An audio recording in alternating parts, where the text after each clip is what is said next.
अगर आप एक हिंदू हैं तो आपको यह समझना जरूरी है कि भारतीय शास्त्रों एवं ग्रंथों के साथ विदेशी कैसे छेड़छाड़ करके उसका मतलब ही बदल दिए। हाल ही में माता सीता को लेकर एक अध्यापक विकास दिव्य कीर्ति के बयान पर काफी बवाल हुआ। उन्होंने महाभारत के हवाले से कहा था कि राम ने उनको वैसे ही स्वीकार करने से मना कर दिया जैसे कुत्ते द्वारा चाटे गए घी का सेवन करने से इनकार कर दिया जाता है। भारतीय शास्त्रों के हवाले से कही गई किसी बात पर यह कोई पहला विवाद नहीं है और न ही आखिरी विवाद होगा। भारतीय इतिहास में तमाम विवाद समय समय पर उठते रहे हैं। कहीं आर्यों के बाहरी आक्रमण का सिद्धांत, तो कभी सावरकर के अंग्रेजों का जासूस होने का आरोप, कभी मुगलों को लेकर दावे कि भारत को धर्मनिरपेक्षता उन्होंने सिखाई, जैसे कई मुद्दे हैं। ऐसे तमाम आरोप तो इस सूचना युग में गलत भी साबित हो चुके हैं। लेकिन अब राम, सीता और कृष्ण जैसे आराध्यों को निशाने पर लिया जाने लगा है। ऐसे में अब जरूरत आ गई है कि उन लोगों पर भी सवाल उठाया जाए जिन लोगों ने इडियोलॉजी एक्सपर्ट होने के नाम पर इन ग्रंथों को यूरोपीय भाषाओं में अनुवाद किए या मूल रूप में सहेजा।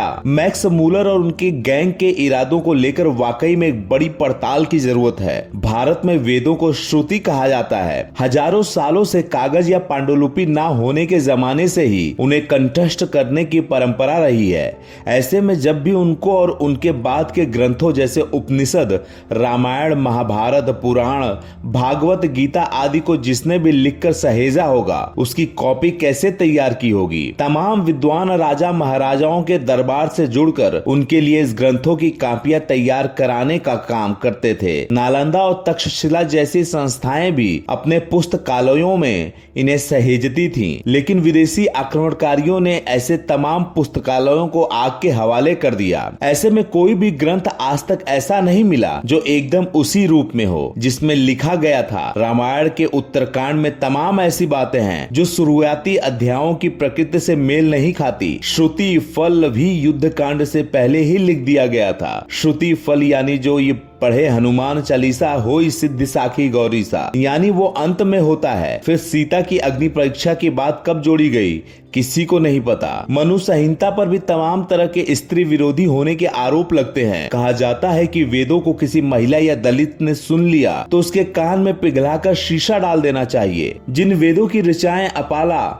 घोषा, रुद्रा जैसी महिला ऋषियों ने लिखी हो उनको सुनने से ही महिलाओं को वंचित रखना। जिन वेदों को वेदव्यास जैसे दलित माँ के बेटे ने संकलित किया हो उनको दलितों को भी सुनने से वंचित करना कहीं से तर्कपूर्ण नहीं लगता। यह सब एक साजिश लगती है। मूल ग्रंथों के प्रमाणन के अभाव में इसको साबित करना तो मुश्किल है। तो ऐसी किसी भी सुनी सुनाई बातों पर विश्वास करने से पहले अपने दिमाग की कसौटी पर उस बात को जरूर कसें ताकि जो स्थिति है वो स्पष्ट हो सके।